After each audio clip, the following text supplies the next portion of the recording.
नमस्कार, मी गीतांजली केकरे group of media channel मध्ये आपलं सहर्ष स्वागत करते। पाहूयात आजची एक महत्त्वाची बातमी। पन्हाळा शहराला पाणी पुरवठा करण्यासाठी नगर परिषदेकडून धबधबेवाडी येथे सोलार प्रकल्प साकारण्यात येत आहे। पाणी उपसा करण्यासाठी लागणाऱ्या विजेची बचत होण्यासाठी नगर परिषदेच्या तिजोरीवरील वीज बिलाचा भार कमी व्हावा या उद्देशाने काम लवकर होणे गरजेचे असताना गेले 2 वर्षे हे काम रखडले आहे। हे काम वेळेत होत नाही म्हणून आत्मदहनाचा इशारा उपोषणकर्त्यांनी दिला होता। हे काम पूर्ण करून घेत असल्याचे उपनगराध्यक्ष सतीश भोसले यांनी सांगितल्याने आत्मदहन मागे घेत असल्याचे प्रमोद उदाळे, पृथ्वीराज नायकवडी, सुनीता उदाळे यांनी सांगितले।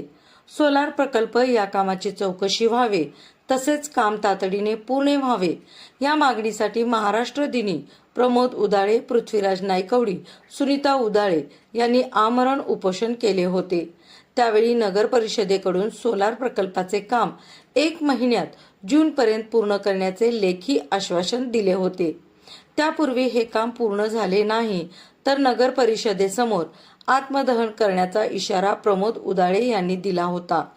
मंगळवारी सकाळी आत्मदहनाचा इशारा दिलेल्या प्रमोद उदाळे यांना पन्हाळा पोलिसांनी ताब्यात घेऊन पोलीस ताफ्यात नगर परिषद समोर आणले असता उपनगराध्यक्ष सतीश भोसले यांनी सर्व नागरिक व प्रमोद उदाळे यांच्यात चर्चा होऊन जून महिन्यात सोलार प्रकल्प पूर्ण करण्याचे लेखी आश्वासन दिल्याने आत्मदहनाचा दिलेला इशारा स्थगित करण्यात आल्याचे सामाजिक कार्यकर्ते प्रमोद उदाळे यांनी सांगितले।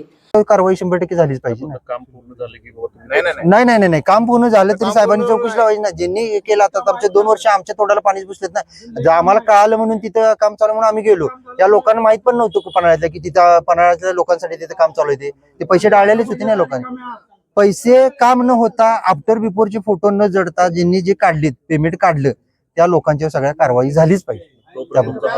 लढा चालूच राहणार आमचा। आणि अजून असे बरेचसे प्रश्न आहेत।